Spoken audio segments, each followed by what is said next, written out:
कोल्हापूर महापालिकेच्या केएमटीकडील कंत्राटी चालक, वाहक तसंच सुरक्षा जवान यांना मुदतवाढ देण्याला परिवहन समितीनं मान्यता दिली आहे। परिवहन समितीच्या बैठकीत हा महत्त्वपूर्ण निर्णय घेण्यात आला। कोल्हापूर महापालिकेच्या परिवहन समितीची बैठक पार पडली।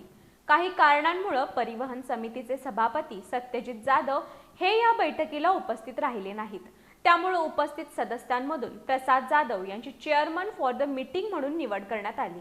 यावेळी केएमटीकडील कंत्राटी चालक, वाहक आणि सुरक्षा जवान यांना मुदतवाढ देण्याला सर्वानुमते मंजुरी देण्यात आली। माऊली चौकीतल्या केएमटीच्या आरक्षित जागेचा प्रश्न दुर्वास कदम यांनी उपस्थित केला। याबाबतच्या न्यायालयीन प्रकरणांची माहिती यावेळी देण्यात आली। केएमटीच्या बस स्टॉपवरील अनधिकृत प्रवासी वाहतुकीवर नियंत्रण घालण्यासाठी महत्त्वाच्या बस स्टॉपवर पांढऱ्या रंगाचे पट्टे मारण्याच्या सूचना हेमंत आराध्य यांनी केल्या। या बैठकीत बसच्या संख्येमध्ये वाढ करणं तसंच उत्पन्नामध्ये वाढ करण्याबाबत चर्चा झाली। यावेळी श्रीधर गाडगीळ, अक्षय शेळके, उमेश पवार, रोहन अतिग्रे, महेंद्र कोरडे, संतोष लाड, प्रशांत मोरे यांनी चर्चेत सहभाग घेतला होता।